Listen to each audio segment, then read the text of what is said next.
Alô, amém. Aleluia. Senhor, nós nos colocamos diante de Ti nessa noite, Pai. E o Senhor é digno, Deus, de todo louvor e de toda adoração. E nós nos rendemos, Pai, na Tua presença, Deus. Nós tiramos, Deus, os olhos de nós mesmos e colocamos no Senhor. Nós queremos, Deus, ver Tua face. Nós queremos, Deus, ver como o Senhor é, Deus.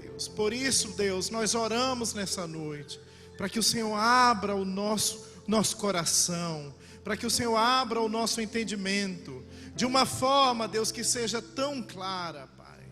Deus, para onde nós podemos ir, se só o Senhor tem palavras de vida eterna, Deus. Ninguém, Deus, ninguém consegue, Pai, alimentar a nossa alma, somente o Senhor. E nós não queremos, Deus, abrir mão da nossa alma, Pai, por um prato de lentilhas, Deus, por um salário, pelo pão que perece, Senhor. Porque o Senhor deu o Teu melhor, Deus, para que nenhum de nós perecêssemos. E nós, Deus, nos colocamos, Pai, na Tua presença nessa noite, em total dependência, Pai, como foi cantado hoje aqui, Deus, como foi declarado no mundo espiritual, porque o Senhor vive, nós podemos crer sim no amanhã, nós podemos ter certeza de que o Senhor não tem nos deixado órfãos, nós não estamos sozinhos, por mais difíceis que sejam os tempos, o Senhor está conosco, e essa é, Deus, a nossa alegria. Em nome de Jesus. Queridos, eu quero saudar os irmãos com a paz do Senhor. É uma imensa alegria estar aqui de volta, não é? Passamos aí esses 2 anos nesse período tem sido tão conturbado ainda, não é? Mas nós cremos que o pior já passou. E a gente crê mesmo que Deus tem uma nova história para nós como igreja.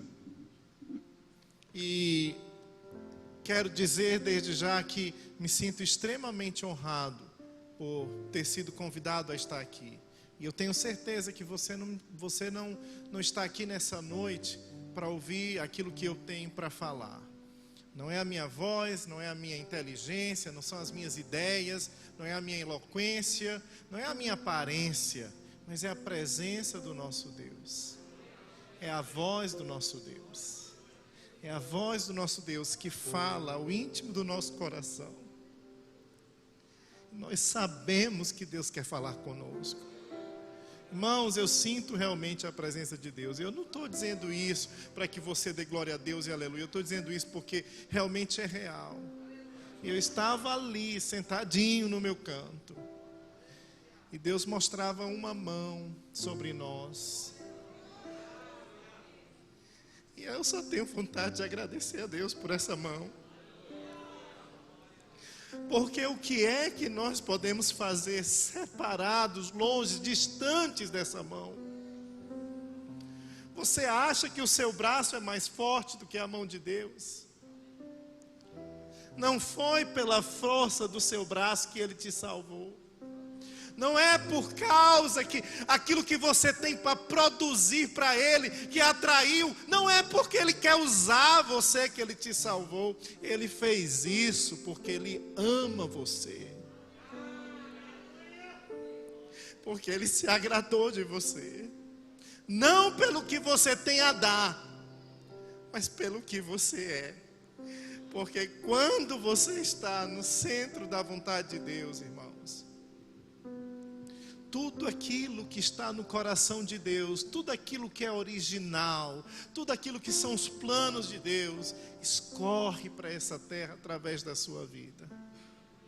Você não é despesa para o reino de Deus. Você não é mais uma boca para Deus alimentar. Você é provisão de Deus para essa terra. Você é provisão de Deus para essa terra. Você tem muito mais para dar do que para receber. Você, ao invés de você estar preocupado em ter resposta de Deus, você é uma resposta de Deus. Nós somos resposta. E nós temos que nos posicionar. como resposta de Deus para a nossa geração. Nós estamos numa conferência missionária. E sempre quando temos uma conferência missionária, eu tenho dois tipos de emoções. Eu fico extremamente feliz, mas eu fico um pouco triste. Porque o ideal era que nós não precisássemos ter conferências missionárias. Mas por que nós temos conferência missionária? Porque nós precisamos chamar a igreja para repensar no seu compromisso com a missão do nosso Jesus. Mas se nós temos que lembrar a igreja, sacudir a igreja, para que ela repense essa missão, embora isso seja um tempo maravilhoso, mas também é um sinal que aponta um negócio perigoso. Pode ser que isso aponte que nós temos nos esfriado, que nós temos nos distanciado, que nós temos nos descomprometido daquilo que era o nosso primeiro amor, daquilo que estava no coração de Deus. Uma vez perguntaram para mim assim: Saulo, o que é que a igreja precisa para ser missionária? A igreja não precisa fazer nada para ser missionária, ela só precisa ser igreja. Porque não existe igreja sem ser missionária. Se você está numa comunidade que não é missionária, desculpa, mas isso não é igreja, é um monte de crente junto. Mas o que identifica a igreja como uma igreja não é outra coisa, não são as nossas reuniões, queridos. Não é o nome de Jesus aqui estampado no púlpito, não é a nossa pregação do evangelho. Mas o que nos identifica como igreja é o fato de nós sermos o corpo de Cristo nessa terra. E se nós nos posicionássemos como corpo de Cristo nessa terra, significa que Ele é o cabeça e nós somos os membros. Não há espaço para 2, 3, 4, 5 cabeças. Se você espera ser cabeça nesse corpo, desculpa, mas não é o seu espaço. Nosso espaço aqui nesse corpo é justamente nos posicionarmos como membros da sua vontade. E eu estou muito feliz pelo tema dessa conferência, que abrange realmente que essa missão, ela pertence a todos nós. Missão não é algo de uma pessoa. Na verdade, não existe autônomos no reino de Deus.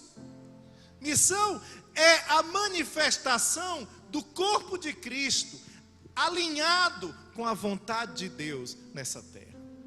Então nós precisamos compreender a vontade de Deus antes de fazermos qualquer missão.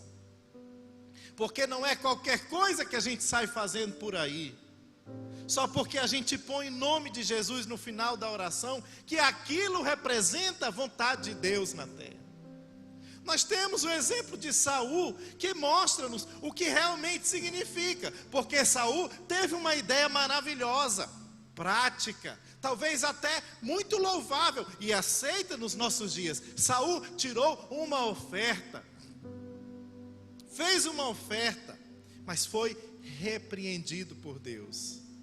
Porque não é questão de oferta, não é questão do prático, não é o que funciona, não é o que você acha, não é o que eu acho, é o que nós temos que fazer dentro da obediência de Deus, é o que Ele acha. Porque a missão, ela tem um dono, e esse dono não é você, esse dono não sou eu, esse dono é o nosso Senhor Jesus Cristo. Ele é o dono da missão. E nós somos os seus servos e amigos. E como que nós desenvolvemos essa visão tão desejada por nós, essa visão missionária? Vamos ver o que é que a Bíblia diz. Vamos lá para o livro de Marcos, um versículo muito claro, simples, prático. Mas está lá em Marcos capítulo 1, versículo 15. Ou melhor, versículo 14 e versículo 15. Olha o que diz esses dois versículos, queridos. Veja que interessante. Diz assim: e depois que João foi entregue à prisão, veio Jesus para a Galileia, pregando o evangelho do reino de Deus. Não é o evangelho da salvação. Não é o evangelho da nossa denominação. Não é o evangelho que eu acho, que eu quero, que eu compro. Mas é o evangelho do reino de Deus. O evangelho que Jesus pregava. E dizendo: o tempo está cumprido e o reino de Deus está próximo. Arrependei-vos e crede no evangelho. Não tem uma vez, queridos, que eu não leia esse texto e que eu não seja profundamente confrontado. Porque para mim, eu leio isso aqui, eu sinto que a minha vida precisa de fazer várias mudanças. Primeiro é a minha própria compreensão do que realmente é o evangelho do reino. Porque nós temos sido doutores na religião, mas analfabetos no reino de Deus. Nós sabemos como... Eu trabalho em África, vocês sabem. E na África a coisa mais fácil do mundo é implantar uma igreja. E a África é o continente mais evangelizado do mundo. Mas qual o evangelho que tem chegado lá? Eu cuido de um grupo de 350 pastores. São pastores do mato, pastores das aldeias.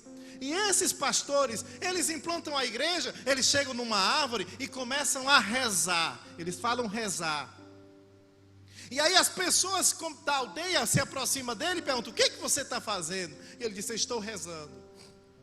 E você sabe rezar? Sim, eu sei rezar. Então ensina-nos a rezar. E ali nasceu uma igreja. Ensina-nos a rezar. E rapidamente nós temos uma multidão, porque as pessoas estão sedentas, famintas. Mas como que nós podemos transformar ou aprofundar esse evangelho dentro do nosso coração, dentro do nosso entendimento, de forma que se manifeste nas nossas ações, na nossa comunidade, na nossa sociedade e seja capaz de discipular toda a nossa nação? Esse é o nosso desafio. Irmãos, essa pandemia tem nos mostrado que o Brasil foi cristianizado, mas ainda não foi discipulado. Porque é fácil cristianizar. Para cristianizar, basta colocar pessoas dentro da igreja. E quando a gente coloca dentro da igreja, a gente ensina essas pessoas a serem cristãos. E o cristianismo tem se tornado uma cultura cristã. E uma cultura cristã é a gente levantar de manhã, a gente lê a Bíblia, a gente ora, a gente faz o devocional, a gente trabalha, a gente vai para o culto, a gente dá oferta, a gente participa das congregações. Você pode fazer tudo isso. E não há absolutamente nada errado nisso que você faz. Mas isso não é suficiente para substituir o papel do discipulado na nossa vida. Talvez você escute eu falar a palavra discipulado e na sua cabeça você pensa logo em estudo bíblico. Outra prova que nós temos sido cristianizados, mas não discipulados. O que é o discipulado? O discipulado é um processo. Se é um processo, significa que não é automático. É um processo relacional. Leva tempo, não é instantâneo. É um processo que vai transformar qualquer pecador num discípulo de Jesus. Quanto tempo você acha que leva para a gente transformar um pecador num discípulo de Jesus? Espera aí, Saulo, nós temos discípulo de Jesus. Então vamos definir o que significa discípulo de Jesus, porque talvez o nosso dicionário não é o mesmo dicionário de Deus. Para nós, discípulo de Jesus é aquela pessoa que participa das nossas programações. Mas será que para Jesus um discípulo é apenas alguém que participa das programações? Quando que Jesus identifica um discípulo? É simplesmente porque temos uma carteira de membro? Ou porque temos os recibos das nossas ofertas e dízimos? Quando que nasce um discípulo? Um discípulo nasce quando esse crente se compromete, não mais com a própria vida, mas se compromete com a missão de Jesus nesta terra. E nós temos muito crente para pouco discípulo. Nós temos muito crente para pouco discípulo, porque é fácil fazer crente, mas discípulo dá trabalho. Porque para a gente transformar um crente num discípulo, tem que entrar um negócio nesse meio chamado vontade de Deus. O discípulo está comprometido, não com a própria vontade, mas com a vontade do seu mestre. Logo já não sou eu quem vive, mas Cristo vive em mim. Então não é o que eu quero, não é a congregação que eu quero. Eu não vou manipular o pastor, eu não vou manipular o dirigente para eu ter uma oportunidade, para eu fazer aquilo. Eu não vou, porque eu sou discípulo de Jesus. Sou livre na vontade de Jesus. E ainda que as pessoas me coloquem para fora da igreja, isso não é capaz de roubar a nossa identidade como discípulo de Jesus. E o Brasil precisa levantar uma geração de discípulos, porque estão zombando da nossa cara, porque estão desdenhando de quem nós somos, da nossa identidade.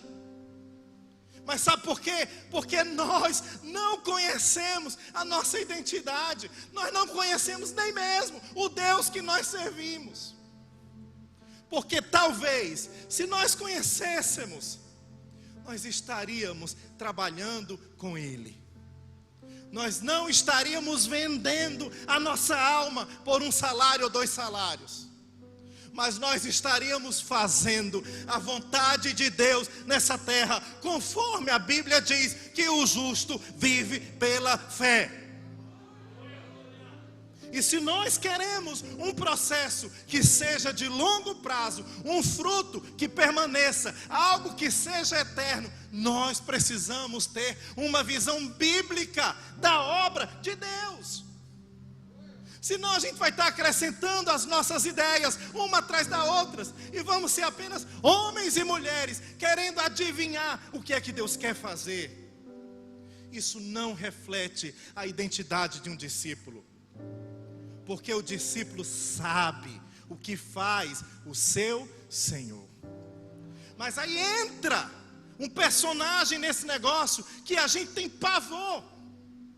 Entra alguém chamado Senhor. Porque nós também temos problema com essa palavra. Nós queremos um Salvador, mas a gente não quer um Senhor.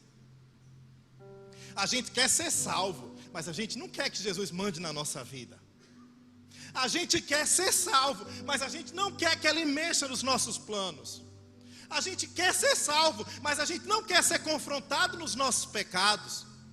A gente quer ser salvo, mas a gente não quer ser admoestado e exortado para fazer o que Deus tem para a nossa vida. A coisa mais difícil que nós temos hoje é fazer missões com uma igreja onde não tem discípulos. Porque a ordem missionária não é para os crentes, é para os discípulos. E às vezes a gente fica dando murro em ponta de faca, tentando fazer milagre com um monte de gente que não se converteu. Se tornaram cristãos, mas falta o coração de discípulo. E eu estou dizendo isso, irmãos, não é para você sair daqui confrontado, condenado. Não, eu quero que você saia daqui encorajado. Porque se você está aqui nessa noite, ouvindo essa palavra, é porque o teu Deus está apostando no seu chamado e em quem você é. E para mim isso é muito claro. Por isso que Jesus Cristo veio pregando o Evangelho do Reino. O Evangelho do Reino não aponta para ministérios humanos. O Evangelho do Reino não aponta para os impérios dos homens. Porque o reino é eterno, mas todo império é passageiro. E a diferença entre um reino e um império é porque o império começa com o homem, continua com o homem, mas acaba com o homem. Mas o reino de Deus, para ser reino de Deus, precisa começar em Deus, ser mantido por Deus e vai terminar ou concluir em Deus, para a glória de Deus. A gente precisa ter essa linguagem nas coisas que a gente faz para Deus. Isso significa que a primeira coisa que eu preciso nesse processo é que tudo que eu faço para Deus tem que começar nele. Talvez você está perdendo tempo, forçando a barra para que Deus abençoe algo que não tem lugar de bênção. E o que é que Deus quer fazer? Deus diz: filho, entrega isso. Isso é perca de tempo. Eu tenho separado algo muito maior para você. Algo muito melhor. E seu coração está tão cheio de medo. Você está com tanto medo. Mas sabe por que você tem medo? Porque você não conhece o Deus que você serve. O medo é um sinal da nossa ignorância. Porque se a gente conhecesse a mão que está sobre nós, o amigo, outro dia Deus falou comigo e disse: Saulo, você sabia que você tem um amigo que é o rei? As pessoas se gabam porque tem um amigo político, conhecem o prefeito, conhecem o governador, conhecem o vereador, o presidente. Mas nós temos um amigo que é o rei dos reis. Se isso não for suficiente para transformar a nossa vida, irmãos, nada será. Nós somos amigos do rei. Nós somos amigos do rei. E esse rei está agindo nessa terra. Esse rei não está parado. Esse rei tem uma obra para a nossa nação. Esse rei tem um destino para a nossa nação. E ele está procurando os amigos medrosos, acanhados, que são tidos como loucos. Mas Deus está te chamando para levantar uma geração de filhos de Deus e de amigos do rei. Não é para chamar Deus de papai, não é para beber água na boca da garrafa, não é para ter essa intimidade deturpada, mas é para que nós possamos de fato administrar as coisas do nosso Pai nessa terra. Talvez você pense: meu Deus é meu Pai. Aí o coração já se levanta e diz: o que é que eu posso tirar de vantagem de ter um pai tão grande? A gente tem um Deus tão bom, um pai tão bom, mas o nosso coração é cruel. Aí Deus olha para o seu coração, para o meu coração e diz: o seu coração parece muito com o coração do meu inimigo, mas não parece com o meu.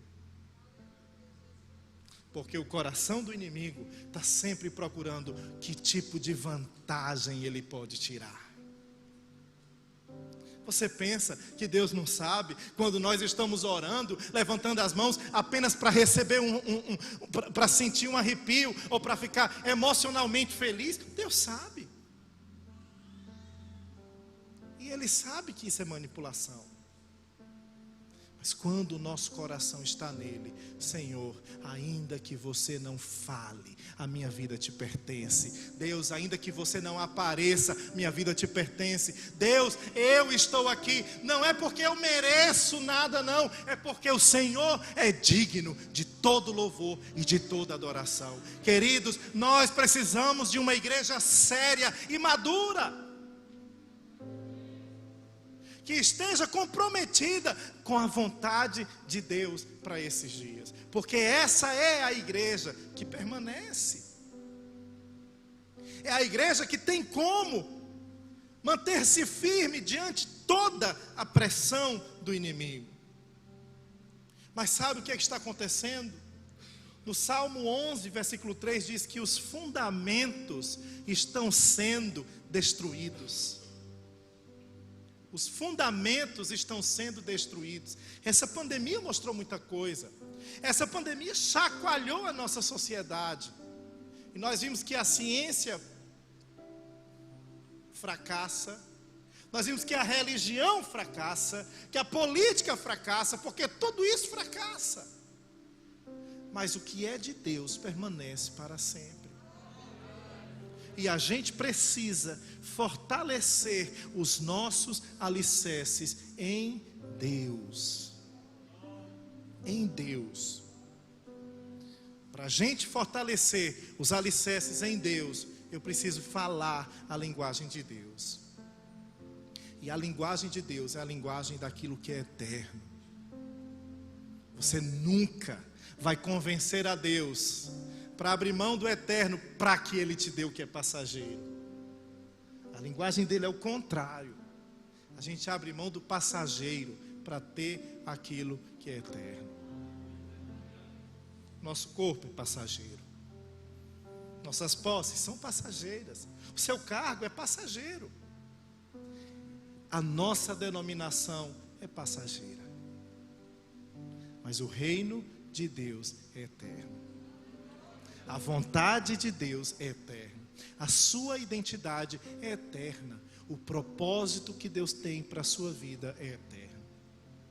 E o crente que está pautado por aquilo que é eterno, ele está seguro no que é eterno. Nós permanecemos firmes porque conhecemos o que é eterno. Os fundamentos estão firmes.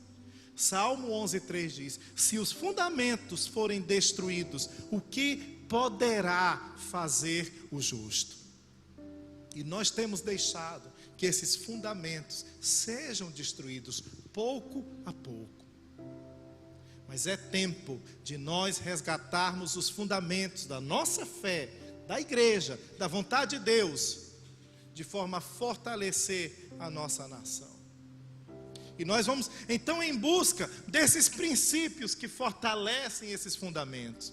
E a primeira coisa que eu quero trazer hoje aqui é justamente a ideia de que Deus tem um destino para a nossa nação. Esse destino não será destruído pela presença das trevas no nosso país. Mas para que a luz resplandeça, a manifestação dos filhos de Deus precisa ser claro e visível. Talvez você pense assim: então Saulo, você quer dizer que eu preciso ir para a praça com cartaz? Não, não é isso. O que eu estou dizendo é que você precisa, a partir de hoje, aprofundar os seus alicerces em Deus, ao ponto de se preparar até para servir a Deus, mesmo se seja lhe proibido ter a Bíblia. Ao ponto de se preparar para servir a Deus, mesmo se queimarem as nossas igrejas. A gente precisa aprofundar os nossos alicerces em Deus. Quem está sujo, suje-se mais. Quem está limpo, limpe-se mais. Mas a gente precisa, irmãos, acordar para isso daí. Porque Deus vai levantar pessoas na nossa nação para nos devolver esse destino. Mas Deus não vai começar isso através de Brasília. Deus vai fazer isso através da igreja.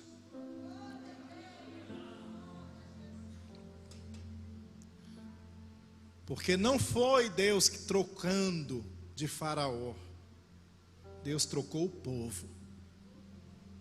Faraó permaneceu, mas o povo passou 40 anos sendo transformado no deserto. E o povo de Deus que saiu do Egito não foi o mesmo povo que entrou na terra prometida. Deus trocou o povo. Talvez você esteja procurando, achando que se nós trocássemos o nosso governante, isso substituiria a obra de Deus no povo. Não vai substituir. Nós precisamos trocar o nosso povo.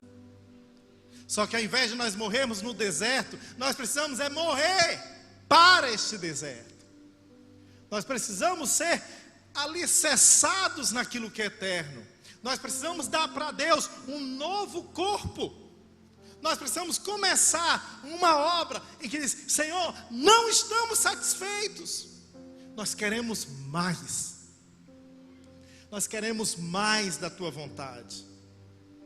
Se eu fizesse aqui uma pergunta: quantos de vocês têm certeza absoluta que estão no centro da vontade de Deus, fazendo exatamente o que Deus quer? Talvez poucas pessoas levantariam as mãos.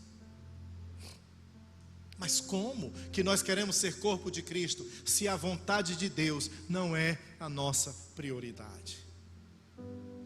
Se a gente quer fazer os nossos planos e depois dizer que Deus está ali para nos abençoar. Então que obra mais estratégica você quer do que o fato de darmos para Deus uma nova Assembleia de Deus em Morada Nova para transformar essa cidade. Morada Nova não cabe aqui dentro, mas vocês cabem dentro de Morada Nova. Agora, para isso, é preciso que cada um de nós se posicione exatamente no centro da vontade de Deus. E você tem que riscar dos seus lábios, da sua mente, essa ideia de que, eu não tenho chamado. Você está proibido de dizer isso. Você pode até dizer, eu não quero o meu chamado. Mas ninguém vai poder chegar para Deus e dizer, Deus, eu nunca fiz nada, porque o Senhor nunca me chamou.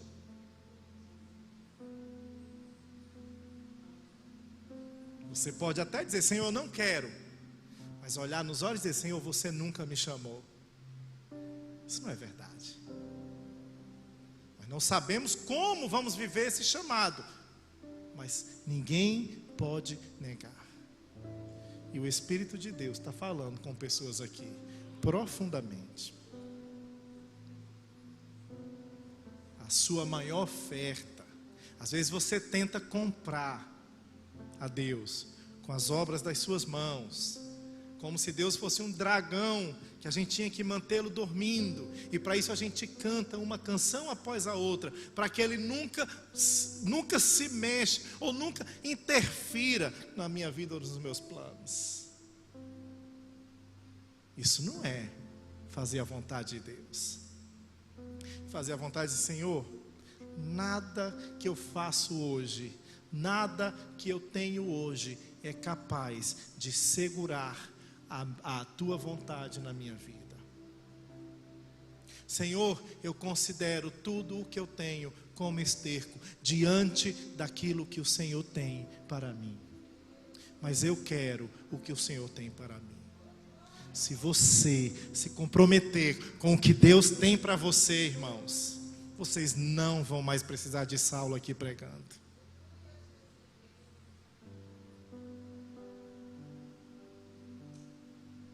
Porque vocês serão resposta por onde quer que vocês vão. Eu não sei qual é a parte difícil da gente entender, porque na Bíblia está escrito, nós lemos aqui, ide, vão lá e façam discípulos. Quantos discípulos, quanto tempo você tem aqui na igreja? Quantos discípulos você fez? Diante do Cordeiro, nas bodas do Cordeiro, quais são as pessoas que vão chegar lá e vão dizer, olha, irmã Maria, obrigado porque você me discipulou e eu estou aqui. Quantas pessoas vão procurar o seu nome? Quantas pessoas vão atrás de você? Quantas pessoas você discipulou? Não é para ir para a igreja não, é para viver a vontade de Deus para a sua vida. Porque a gente dá um destino ao Brasil com o destino que Deus tem para o seu povo. Mas sabe o que a gente faz? A gente é tão acostumado com a rebeldia, que a gente chama a nossa rebeldia de vontade permissiva de Deus. A gente chama o nosso pecado de vontade permissiva de Deus. Nós somos tão acostumados à nossa teimosia, à nossa desobediência, que a gente diz, se Deus for fazer, se Ele quiser, Ele faz. É claro que se Ele quiser, Ele faz. Mas Ele quer fazer através de você. Porque fica mais bonito para Ele. Quando nós nos rendemos na presença dEle. E a gente se comporta como filho. Você pensa que você vai ter um ministério eterno? Não vai ter não. Agora você vai ter um Pai eterno. Eu não tenho cargo maior no reino de Deus do que ser filho de Deus. Se isso não é suficiente para você, você não conhece a Deus. Somos filhos de Deus. E como filhos de Deus, nós nos movemos nessa terra. E aquilo que está no coração de Deus é o que está no meu coração, porque sou filho dele.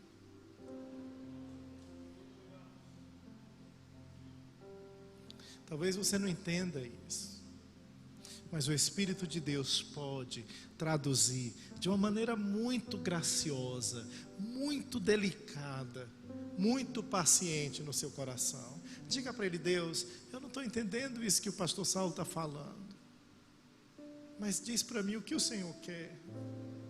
Se você já fizer essa oração, já é muita coisa. Nós já estamos um passo à frente de nos tornarmos uma igreja missionária. Mas o que não dá, irmãos, é nós querermos ser igreja missionária sem a missão principal, que é a missão dele, distribuída para nós, individualmente. Porque eu não posso me confiar no chamado do pastor Sóstenes, nem no chamado do irmão Igor. Eu tenho que saber onde que Deus quer me colocar, e tenho que responder a esse chamado de Deus. Então, esse destino da nação se manifesta através do nosso destino. Que quando esses 50 milhões de crentes que nós temos for exatamente para o centro da vontade de Deus, nós vamos ter uma revolução na nossa nação. Mas nós não vamos esperar desses 50 milhões, nós vamos nos comprometer com esses 50 aqui dentro. Não temos 50, temos 5. 5 já são suficientes para começar uma grande mudança nessa cidade. O que é que você está esperando? Qual é a desculpa que você está dando? Não tenho dom, não tenho dinheiro, não tenho oportunidade, o pastor não vê o meu chamado, Sal. Talvez nunca ele vai ver, porque não importa que o pastor veja, importa que o seu Senhor veja, que é para Ele que você precisa fazer, é para Ele. Nós precisamos, irmãos, segundo fundamento, corpo de Cristo, a sua igreja é a instituição mais poderosa nesse planeta.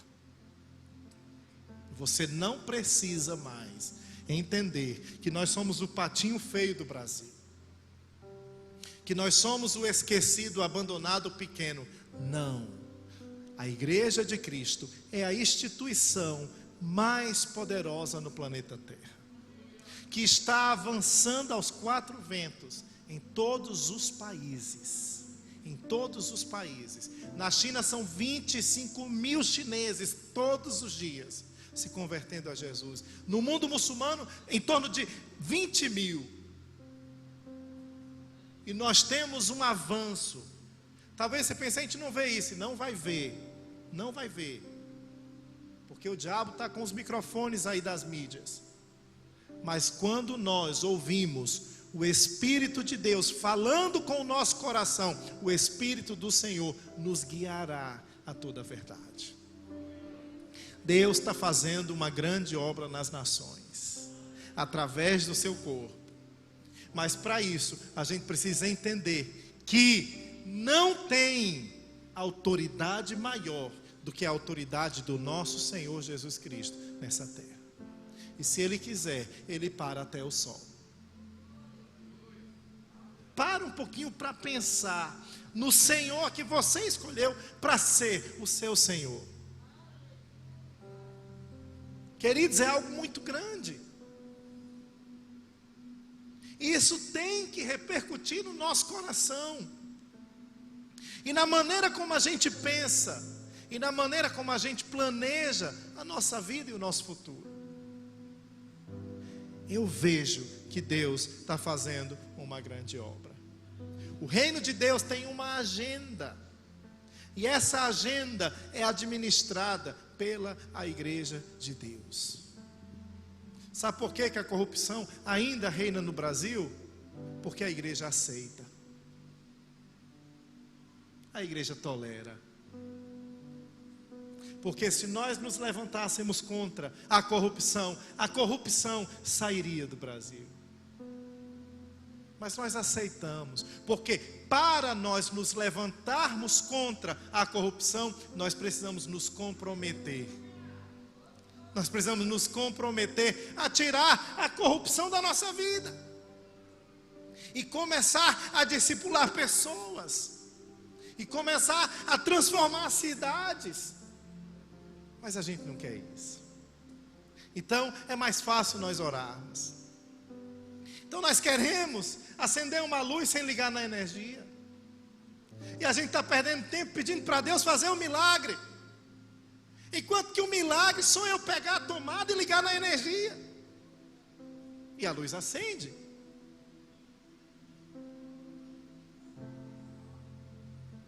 Existe a maior corrupção, irmãos, não é a corrupção financeira. A maior corrupção é a corrupção de propósitos. E sabe onde é que ocorre esse fenômeno de corrupção de propósitos? Na igreja. Na igreja. Porque nós somos a máquina para gerar homens de Deus para a nação. Mas onde estão os nossos homens de Deus? Corrompidos pelo propósito.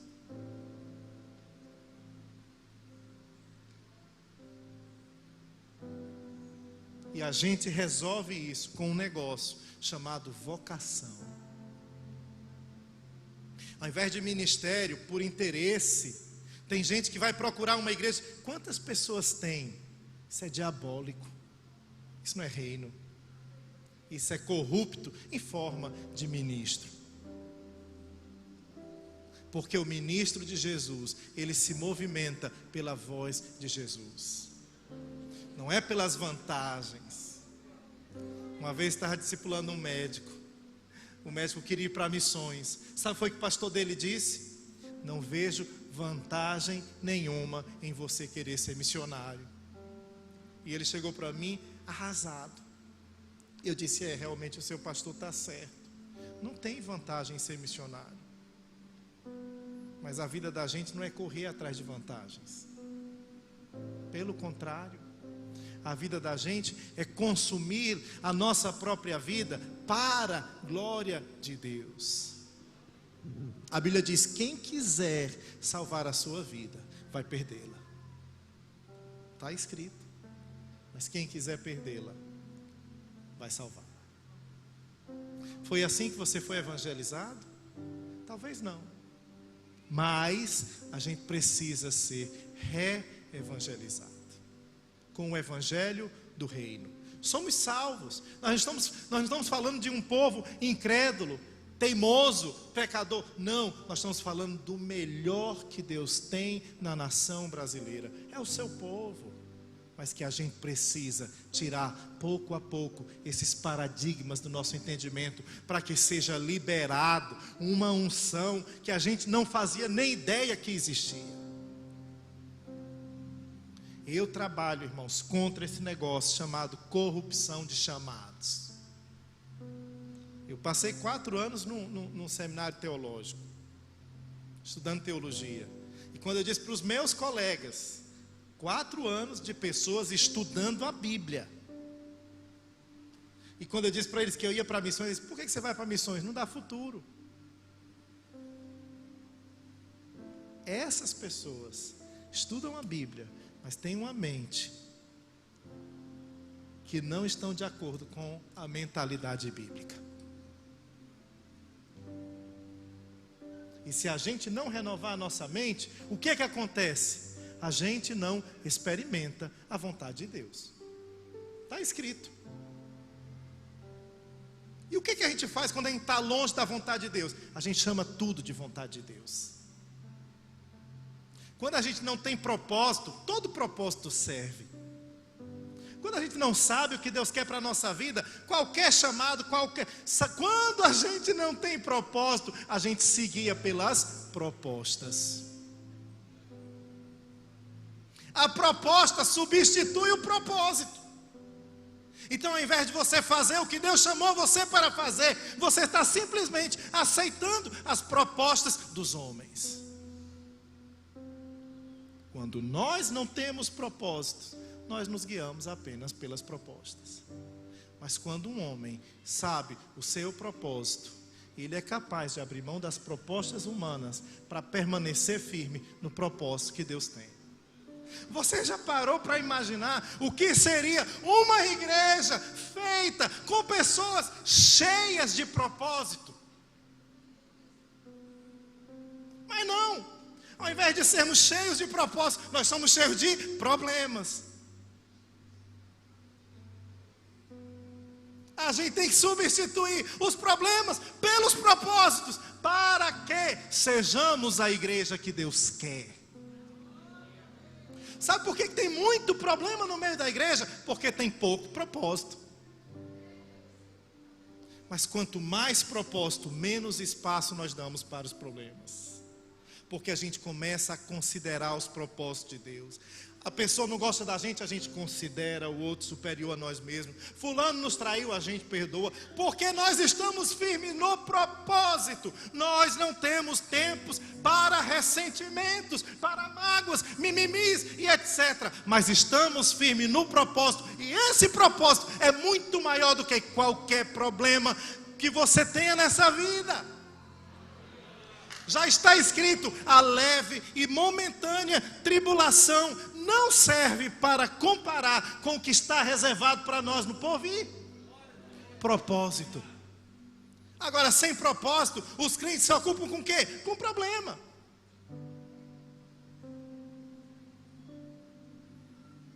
Seja um crente com propósito. Saulo, onde é que eu arrumo propósito para a minha vida? Propósito a gente encontra na presença. É a presença de Deus que nos dá propósito. Eu acho que é simples. Mas nós não, a gente é diferente. A gente quer a presença de Deus, mas não queremos propósito. Aí buscamos a presença, falamos em línguas, cantamos, saímos dali, não produzimos nada. Por quê? A presença, mas não tem propósito.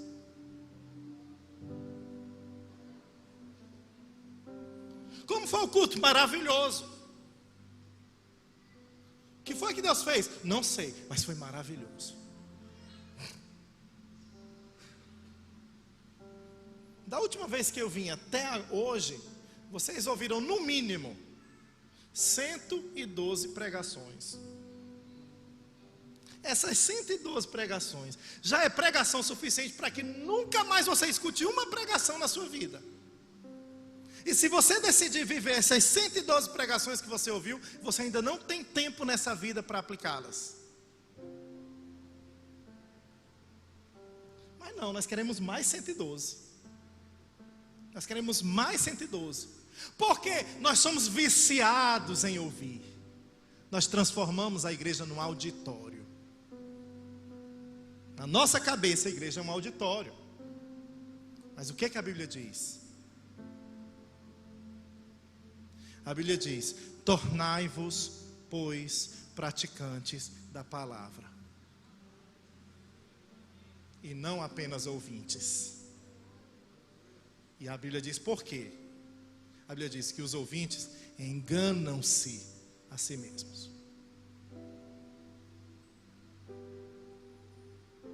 112 pregações. Uma pregação já é o suficiente para nos destruir. Uma pregação já é o suficiente para mudar o nosso rumo. Mas por que não muda? Porque você prefere ouvir do que praticar.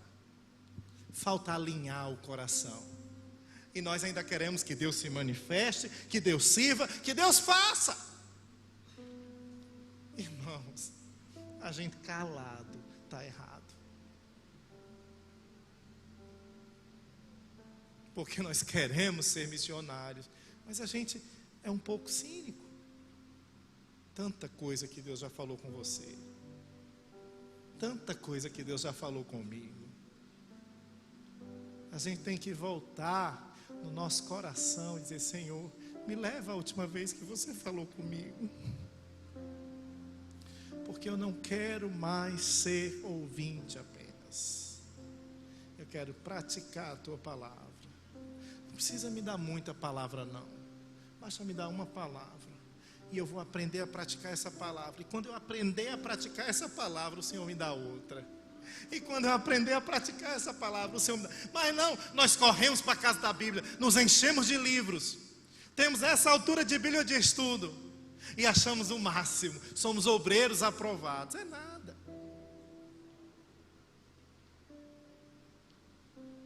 Jesus Cristo diz, lá em João 5, examinai as Escrituras, olha que interessante, versículo 39.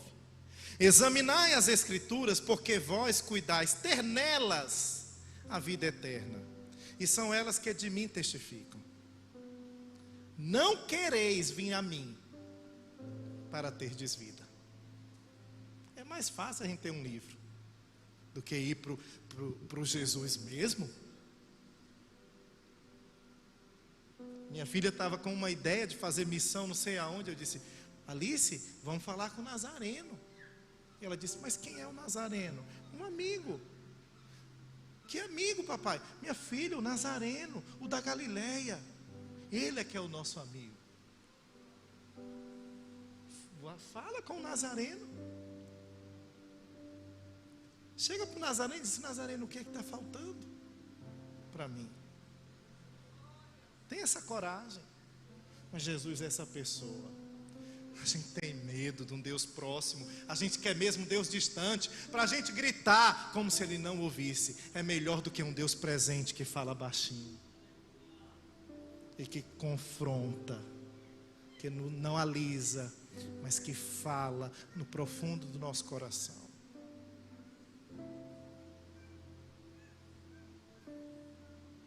Jesus Cristo diz assim, eu não recebo glória que vem de homens. Jesus Cristo dizendo, olha que interessante, mas bem vos conheço, que não tendes em vós o amor de Deus. Eu vim em nome de meu Pai, e não me aceitais. Se outro vier no próprio nome, a esse aceitareis. Quando vem no nome de Jesus, a gente não aceita. Mas quando tem um nome, ministério fulano de tal, quando está escrito em neon, quando tem milhões de seguidores, a esse aceitareis. Veja que pecado antigo. Isso não é moderno, isso não é nos nossos dias. Isso é da época de Jesus. Jesus Cristo passava por isso. Como vocês vão poder crer? Jesus continua, recebendo honra uns dos outros, procurando agradar uns aos outros, impressionar uns aos outros, seja com a fala, com a canção, com a roupa, com o ministério, com a obra. Como que vocês vão crer? Não tem como crer, porque nós não temos base, nós não temos voz de Deus, nós não temos identidade, nós substituímos essas coisas pelo que o outro diz e não pelo que Deus diz. Aí Jesus diz assim, e não buscando a honra que vem só de Deus. Tem uma honra que vem só de Deus. Essa honra é melhor do que a honra de qualquer presidente, de qualquer pessoa. É a honra quando Deus olha para você e diz, você é meu amigo. Quando Deus tem algo no coração dele, um segredo, e Ele corre para nos dizer, porque se eu contar para o Saulo vai achar o máximo.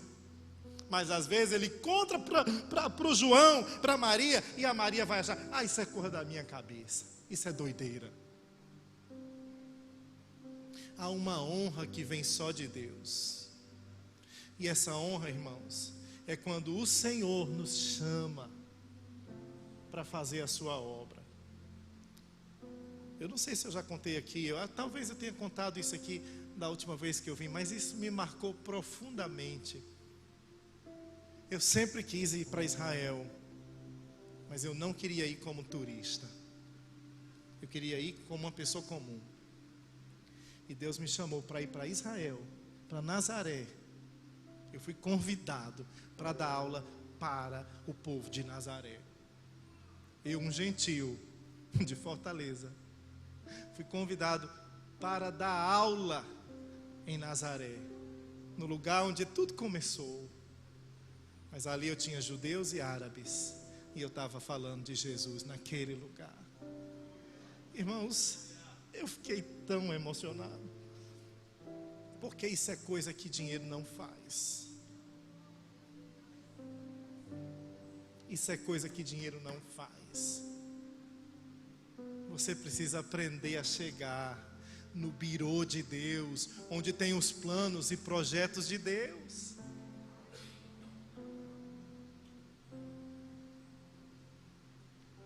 Eu amo contar essa história, é a última coisa que eu vou falar. Tenha um pouquinho de paciência comigo.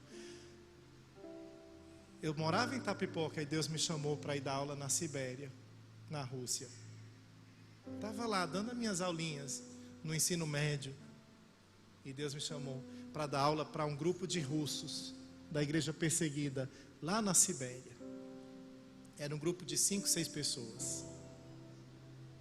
E eu ainda tive que levantar metade das passagens para ir. E eu cheguei para Deus: Deus, eu não tenho esse dinheiro, supra esse dinheiro. Deus pegou e mandou esse dinheiro para mim. Tinha $100 para ir para a Rússia e voltar. $100. Eu fui para a Rússia e voltei com $100. Não gastei R$1.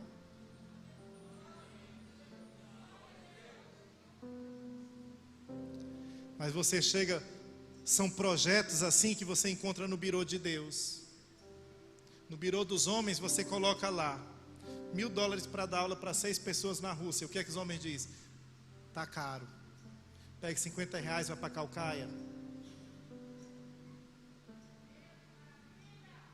Pegue R$100, vai para o Açude Velho.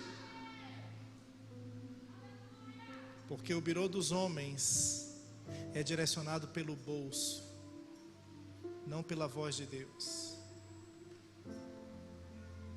Mas o birô de Deus é voltado pela vontade de Deus, pelo propósito de Deus. Sabe, quando eu voltei, irmãos, Deus me deu uma palavra que até hoje, e essa talvez foi a maior coisa que eu recebi nessa experiência. Deus disse: Saulo, não vai faltar recursos para aqueles que abençoam as nações. Vocês estão com a missionária em Guiné-Bissau. Desafia Deus a secar o dinheiro dessa igreja. Não vai faltar recursos para aqueles que abençoam as nações, porque essa missionária não é um boleto. Essa missionária não é um carnê. Se você trata essa missionária como um carnezinho, você está desonrando uma filha de Deus que está respondendo a uma obra que talvez você não tenha coragem de passar nenhuma semana.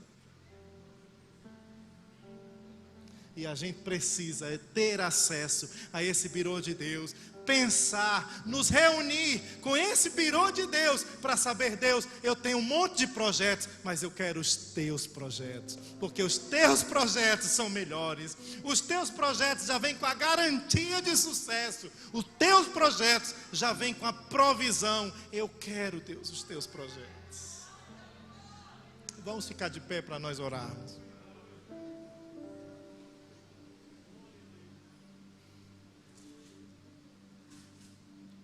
Eu acho que Deus quer que você dê uma resposta para Ele.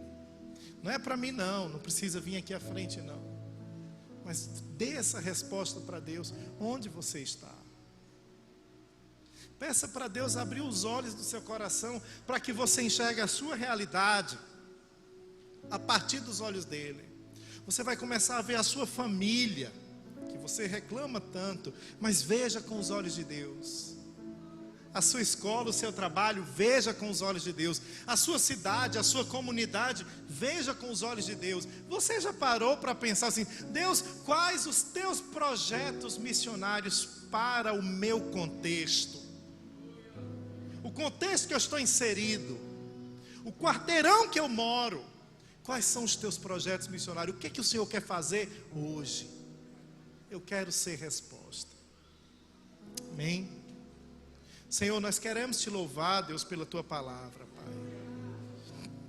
Porque sabemos, Deus, que o teu Espírito tem falado conosco nessa noite, de uma forma muito especial, Deus.